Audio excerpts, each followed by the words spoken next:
evening, everybody. I am Ian Spelling. It's my honor to moderate this panel. Special appearance by, we've got with us 5 remarkable actors from Star Trek who you all know. We've got John Lancie, Elizabeth Dennehy, Jonathan Del Arco, James Cromwell, and Noah Averbach-Katz. Thank you, everybody, for being here. We appreciate your time. And let me start with this. We're going to spend about a half hour talking about Star Trek, but let's start with why we're here today. Benefiting the Hollywood Food Coalition. Why was it important for each one of you to be here and support the cause? Well, because we're privileged for the most part and live very good lives, even under the circumstances.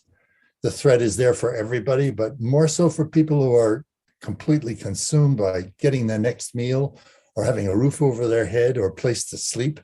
So many people have lost their apartments, and when the rent stabilization ends, when they can allowed to raise the rents, there'll be even more people, and they'll need more, and people have to donate. They have to think more about those people who don't have than what they have. We have to support each other under these conditions, because if we don't, all of us will die inside from lack of compassion. Yeah, John asked me in London, and all he had to say was Hollywood Food Coalition. I was like, absolutely. Where do I go? Yeah. I'll be there.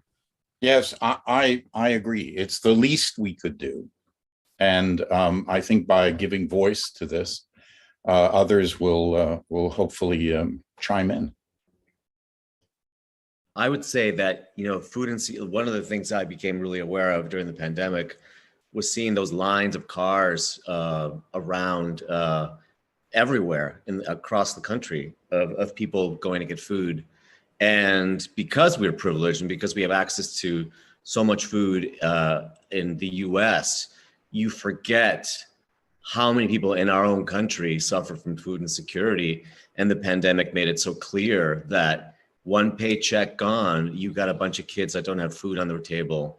So organizations like this are so critical more than ever. And it's really important we shine a spotlight on it, donate money to them, give them voice, and volunteer if you can in their kitchen. Yeah, especially right now with, eviction moratoriums coming up all over the country. It's really important that people can get some food if they are food insecure. I don't know about you all, but John cornered me and started threatening he was going to punch me in the face if I didn't show up. So that's kind of why I got here too. Yeah. Now, actors want people to see their work and to appreciate their work, but Star Trek is such a different thing. For some of you, we're talking 25, 30, 35 years. Noah, it's a year and a half for you. But take me through that. I mean, what's it like to be involved with something that people love so much and care so much about and want each of your individual stories 35 years later in some cases? I was 28 when I did Star Trek Next Generation. I don't remember a second of it. No, I'm kidding. I just can't believe that people still care and still ask me questions about Shelby. It's very moving, actually. It's really, I don't have any other job that people care so much about. It's very nice. It's flattering. James? I started when I was just a baby, actually. The first one was when I first got to LA. And I've done 4 different of the shows and 4 different characters. And then the last one I played this iconic character, which I really knew nothing about in the film, which was a delight to shoot. Everybody was really wonderful to me. I hadn't been on in a long time. And then I realized how many people remember and knew about Zefram Cochrane and what he had accomplished and how pivotal he was to the story. So I got a lot of very nice feedback. Not I don't think particularly for me, but for the character, for bringing the character to life, because they wanted to see him and they wanted to, how did it all begin? Who was the first to say Star Trek? Who was the first to make contact with an alien? I was into aliens at the time and still am. So I was really thrilled that was my character. Noah? Yeah, you know, I mean, I grew up watching Star Trek. I grew up with everybody here with me. So it's just amazing to get to be a part of it. You know, uh, John, we shared alma mater, Juilliard. And one of the things I did when I was at school was buy a TV with a VCR in it. And I bought the best of Q and I put on all of those episodes because they just would always put me in the best mood and get me inspired. And you know, at first everybody in the dressing room with me was really confused what I was doing, but then they would sit down and watch, and it just became kind of a communal experience. And I think it just has been a part of my life, and then getting to be on the other side has just been amazing. To get to kind of give back to that fan base as well has just been really, really amazing. Noah, before I let John and Jonathan jump in, real fast, funny story. Paramount, I was writing a lot about Star Trek back then, and they said to me, come have lunch with us. And I said, okay. And this is the video division. And they said, what should we put out there? And I said, well, put out a best of set, put out a card best, put out a Q best. And so they did. That was the first one I believe they put out. I bought it. There you go. Oddly enough, I got no commission whatsoever. John, the question to you. And neither did I. There you go. More importantly, neither did you. Yes. But to the question to you about all these years later. Look, to me, it all distills down to one moment that I had that just keeps on coming back over and over again. It was about the third or fourth day, or maybe the third day or so after starting to shoot, and the dailies had come in, and I'm just watching them do a setup, you know, to get into the next scene, and a voice behind me says, "You have no idea what you've gotten yourself into." And I turned around and it was Roddenberry. And I said, Gene, what are you talking about? He said, you will find out.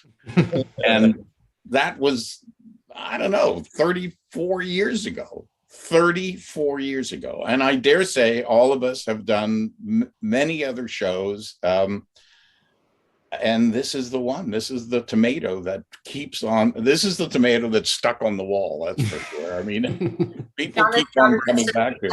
Jonathan said the exact same thing to me on the same day. You have absolutely no idea what's going to happen. Fast forward, my mother was in a Yosemite ladies' room and met a woman whose baby was named Elizabeth Shelby after my character. Wow. That's crazy. What I love, I mean, you know, it's a little bit like telling stories to children, is that they've heard it, you know, when they're little kids, they hear the story and then they ask you to tell the story again and again and again. And if you divert in any way, they're like, no, that's not the story. This is a little bit like saying, you know, having created a nice meal for a dinner party 34 years ago. Now we're not even talking about the meal. We've gone into, and oh no, until when you went to the store to do the shopping for the meal, I go, okay, you know, I went and I got the potatoes, and they go, no, it wasn't just the potatoes. You picked up the potato and you looked at it, remember? And you rejected that one and you picked up the other one, and that was the perfect potato. And I mean, it's quite something. Oh my God, that is hilarious. It's actually really, you know, it's funny because, you know, actors we're pretty ego driven in many ways, and the experience of Star Trek is actually really humbling because it's just so much bigger than the sum of its parts in terms of like the amount of actors that are on Star Trek, the amount of people that watch it, the amount of talented artisans that partake in creating it. You're kind of small in sort of the cog, like you want a cog that's creating this massive thing that's shared by millions of people. And they do have this weird ownership of it beyond even to the work we did on the show. They feel real, they have more ownership of it than I do, to be honest with you. So I agree. As a matter of fact, when I did talk to them about Picard, you know, I was talking to Terry and they said, well, you know, let's talk about the character. And I said, I'll tell you the people who really know the character. It's the audience. They know far more about this than I do, honestly. So go to those websites, go to those forums, and you're going to hear stuff that's much more involved than what I could come up with. Mm-hmm. Yeah. John, let me stay with you. Q first appeared in the pilot for Next Gen, and we're about to see him causing havoc again on Picard. What's it like to revisit a character so many years after you last played him? Must be a fascinating process. Well, I play a jerk, so it's really easy to approach that again. It's not difficult. It was nice to do. It was not difficult to bring it up again. It isn't, we all play pretty close to who we are and what we're doing. At least I think, at least I am. And so the material had a lot of the same vibes about it. So it was not, I didn't find it to be a, I have to try to remember. One thing in which I did say is that I said, because I'm very concerned about recreating, that has a lot of potential disasters attached to it. So I said, we're not trying to recreate something. We're not, we're going to move from here forward. And they said, yes, yes, yes. I said, the most important thing is you're not putting me in tights like I was back in 34 years ago. No. So, I mean, it was not a difficult stretch. The intentions are still the same. And, I'm still Picard's main squeeze, and I'm pushing. And how amazed are you by how stoked the fans are to see you? I mean, the trailer plays at conventions, they go nuts. If you look online, they're cheering. Yes, well, that's all well and good, but then I'm trying to tap down expectations a little bit, because it isn't, in fact, a Q of 34 years ago. It would be unseemly to be playing it that way. He's a older, more mature, a little more focused and individual with a very strong internal motivation and a desire to get Picard to do something. So, but if I tried to do it as if the way I acted back then, it wouldn't be good. So, it is different, and it's intended to be a little different. There you go. Jonathan, we first met Hugh back in Iborg in 1992, and we said goodbye to a very different iteration of the character on Picard in 2020. How full circle and how emotional was it for you to have such closure on the character? It was really emotional because I didn't know it was happening until I was sitting on that sofa reading on my iPhone. Oh, what? Knife to throat. That looks close. Oh, takes his last breath. So it was actually a real gift, because that character was based on something very personal for me. Mm-hmm. And unlike John, for me, coming back was really hard, because the character had to have grown by leaps and bounds, right? Because the last time you saw me was adolescent. Now he's a man, and has lived through an entire chunk of life that the show didn't really give us any details about. So we kind of had to create that for myself, so in order to have it make sense. And also, it was very unclear in the first episode that I did whether he was still a good guy. There was a lot of gray area about he was fantastically walking the line, and we later find out he was doing that to sort of appease the Romulans and all that. So it was really emotional and really fun, and I felt really privileged to be brought back so early in the process of the new show. So I felt you did a really great job. Thank you, John. It's very kind. Yeah. And then Elizabeth, you played Shelby in Best of Both Worlds, the two-parter. She really rocked the boat. Characters just didn't do that on Next Gen at the time. So you, the character, got called certain names by certain people, which rhyme with witch. And I know that was difficult to deal with in some ways. You've gone to conventions, you've interacted with fans. How would you say people's perception of Shelby has changed from when it aired to now? Well, 30 years ago, before Nevertheless She Persisted. Right. You would say to me, I hated you. You were such a bitch. And I would say, but was I right? And they would go, yeah, you were, but it was the way, it was your tone, it was so aggressive. And then now I go to conventions and people all say, men, women of all ages say, I loved you, I loved you, I loved you. So I guess it's gotten to be a little bit more acceptable for women to speak truth to power, long overdue. And it's nicer, it's definitely nicer to be celebrated than be called a bitch at conventions. And people will say, I hated you. And I've also heard from people who saw it when they were young and watch it with new eyes grown up and say, oh my gosh, now I love you and I'm rooting for you the whole way. So everybody's kind of grown up. There you go. And then James, you're a multiple episode and movie guest when it comes to Star Trek. Who was your admirer in the Star Trek universe? Was it Rick Berman? Was it Junie Lowry? Who kept bringing you back, and did they tell you why? I don't know. Probably Judy. But Jonathan also was really important because I didn't know, but they sort of wrote that role for me, which is a really nice thing when you walk into a room. They tell you that they wrote the role for you and think, okay, so do you need to see anything? Because I'd rather not. And they say, no, that's right, we'll see you on the set. And that's wonderful. I don't know. The other two, I think I was so deeply disguised in foam rubber that it was very impossible to tell who I was. Actually, one performance of when I was in that, luckily in that complete mask, I jumped my mountain bike over a hay bale and missed and broke my collarbone the day before I was supposed to shoot the scene. Luckily enough, they could put the face on somebody and you couldn't tell who the hell it was.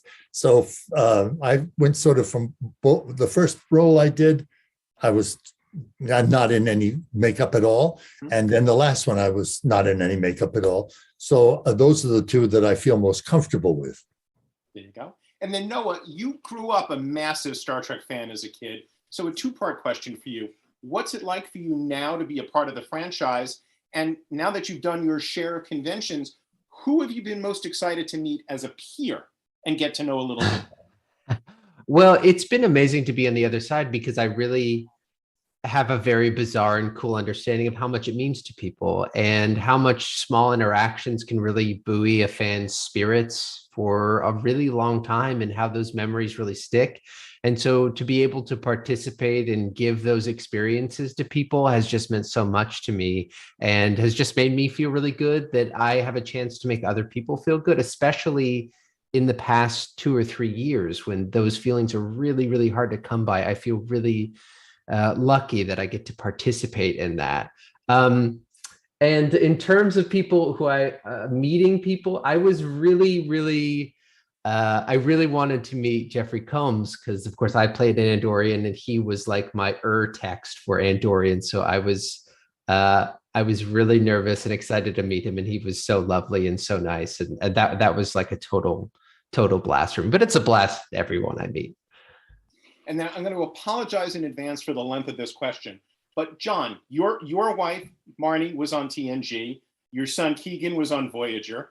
Jonathan, your best friend is Jerry Ryan, and your husband is your manager and Jerry's manager. Noah, you're married to Mary Wiseman and helped her with her audition for Star Trek Discovery. Elizabeth, your son has worked with Issa Briones, and your dad worked with James Cromwell. Your dad worked with James Cromwell and Norman Lloyd in a TV movie called Failsafe. And James, your former wife, Julie, guest starred on the original series in By Any Other Name. Your stepdaughter, Rosemary, guest starred on Voyager. So the question is for each of you, how amazing is it that the entertainment industry in general, and Star Trek very specifically, is really so small and so connected? We can probably go through the rest of the conversation with this question. You can't swing a cat in Hollywood without running into somebody who's been in the universe of Star Trek, I would say. So you said that one son made a film starring Issa Briones at school, and the actress who played her mother in that film was Rosalind Chow. And my other son acted in the Scottish play at Antaeus with Kitty and Armin. I mean, it's just layer upon layer upon layer. Crazy. Take me through it for each of you, the connections. I'm sure there's more than what I just mentioned. I have a funny story I don't think I've ever shared. So when I did Star Trek, I was very young. It was actually a time in the closet, and I had this boyfriend, and he was an actor. And I did a Star Trek convention, and my check got bounced. And I didn't know what to do about it. My check bounced, right? So I say to my boyfriend, will you call this guy? Because my agents didn't want to deal with Star Trek conventions at all. I was like, will you call this guy and get my money? And he totally did. And I said, you're really good at this. Maybe you should represent like Star Trek actors and get to come to all my events with me. And he's like, really? I'm like, you're good at it. Well, he started managing Star Trek actors.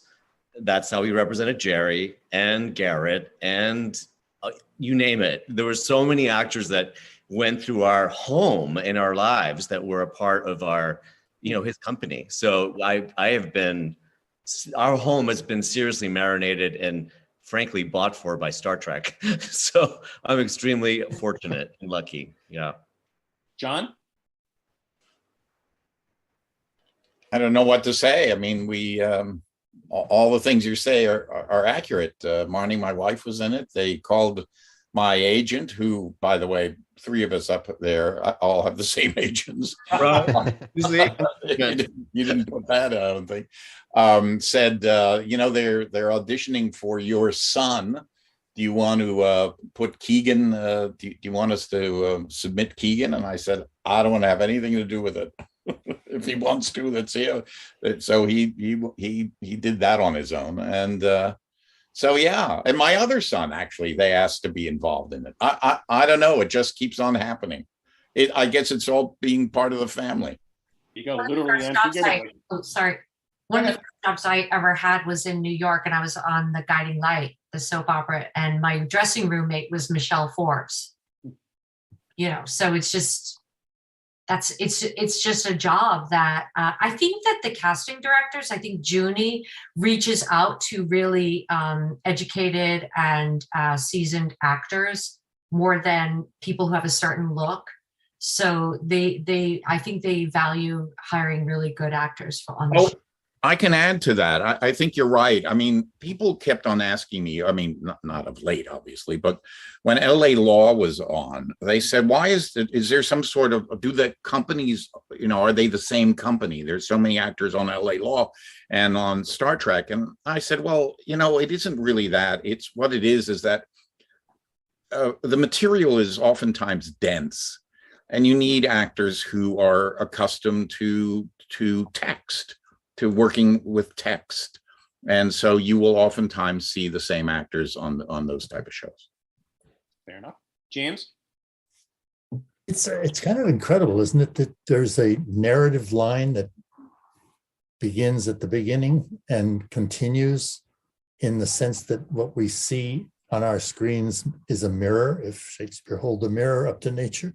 So we see ourselves in this drama, whatever this drama. The stories of these dramas interlace into giving us an idea about who we are. I think the length of very, very few, it's epic. Very few epics are written, very few epics are given the opportunity to breathe an entire lifetime or a series of lifetimes and to morph into something else and to reoccur and to manifest another character back into the storyline. Not sure what it's all about, but then that's true of many epics. I mean, I think no one could turn around and give you a matchbook cover synopsis of the Odyssey and the Iliad, but they are this that's the same idea. It is the picture of the collective destiny of a people who create a mirror in which to see themselves. Yeah, and Jamie, I mean, to add to that, we also have to include the books. Mm-hmm. Hundreds of books, which are also flooding little tributaries of storyline that are going into this into this Mississippi of this river that that the fans read and listen to and contribute to, and how many times, for somebody like me who did, I don't know, 9 episodes or something before Picard, the amount of times people said, well, you've been involved in 25 shows. I go, no, 9. But they're filling in all of this other stuff here that we're not involved in, really. It's in their imaginations. Well, and to add to what Elizabeth was saying, I binged the entire Next Gen right before I did Picard again, because I had never really watched the entirety, right, of that one show. And man, there were a lot of episodes, and man, there were a shit ton of incredible performances that were like the people you see at conventions are like the tip of the iceberg of, actors that came in for one day that are brilliant theater actors I've known for years from seeing them and things you were there. There was such a depth of talent coming into that show, mind-blowing, actually. I was super humbled when I watched the whole thing to realize I was a part of that company, really, of actors. It was like a theater company almost. It's really impressive. And no, I wanted to make sure we included you in that connectivity question. Well, yeah, once Mary got Star Trek Discovery, it was like her first big series regular acting job. So that meant we could afford to get married. So that's what we did right away. So, doesn't get much better than that. Hey, Noah, what at school, what group were you in? So Mary and I were both in group 44 at Juilliard.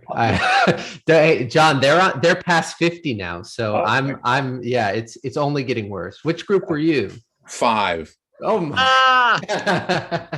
Anything in single digits is true legend status. So well done. It hasn't changed since you were there, I promise. Oh yeah, well, you better hope it's changed. Hey guys, I'm going to throw in one last question, and then I think our friend Mr. Billingsley is going to jump in. So where's the strangest place you've been recognized for your work in Star Trek? Elizabeth, you told that offshoot story. Yeah, my mother running into somebody who'd named her baby. I have to think about it. Me too. I'll tell you right off the bat, Damascus, Syria. Tell me the story. I was there with my son and my wife, and we had been to Syria twice. A little bit of a sideline. Probably one of the most interesting countries before all of this took place that I'd ever traveled to. I really loved it. I love the people there. I love the antiquities that you could walk up to and be alone with. I mean, just fantastic. In any case, I was just doing just that. And this guy came around the corner, a Syrian, and he went, "Pew!" Right. James, how about you? I can't say that I remember. I don't. I've done a lot of things, and a lot of people recognize, that I have been on Star Trek.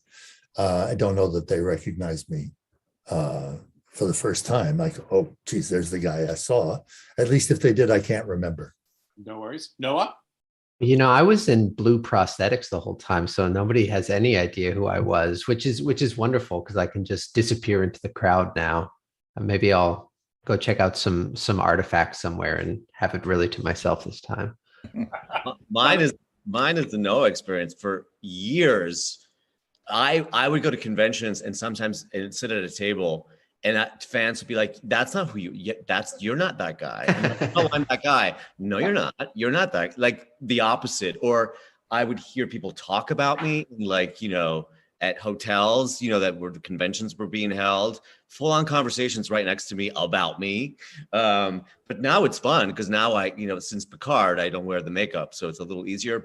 But also with the original Trek fans, I just springing it on people that you have, where they find out you've been like someone you've known for years. They're like, "You were what?"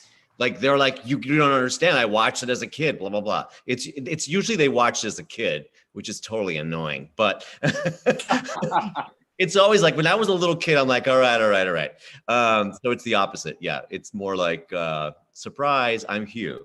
The only thing I can think of, I can't remember being recognized in a weird place, but I remember when my dad used to get stopped in airports, and he was stopped all the time everywhere he went, but he loved it when people would stop him and go, "Are you Elizabeth Dennehy's father?" He would call me right away. It made him so happy. He loved that. That's awesome. That's awesome. Are we? I have the worst job. I have to come in and stop you because I know that people want nothing more than to just hear you guys talk all day. I cannot thank you enough. I'm the president of the board of the Hollywood Food Coalition for joining us today. We were up to $22,000 and counting, still with 3+ Hell yeah. hours to come. Many, many, many, many thanks. Our clients, thank you. We share and rescue food with 100 other not-for-profits all over the city. We help to buttress and augment their social service programs. You are helping an enormous number of people in helping to spread the word. As I segue into the next piece, I want to remind you, a $40 donation, I'll throw in an extra 10 to make it an even 50. Keep that coming in. We're up to 22,000. If you've already donated, spread the word. We still got wonderful guests, culminating in a visit by Jerry Ryan at the end of the day. So please let your friends know we're going till 8 o'clock. Volunteerism, as I segue into the next video, is at the heart of the work that the Hollywood Food Coalition does. Over 35 years, we've been around. Tens of thousands of people have volunteered to cook and serve and rescue food and spread the word. So much of what is baked into the DNA of what our belief is that you change the culture of a society by getting involved on the ground with people in need. And it opens up your heart to the fact that we are all one common family. We've seen this in action. The next video, I, by the way, came in to volunteer by making a fruit salad, and I became the president of the board. So anything can happen in America. The next video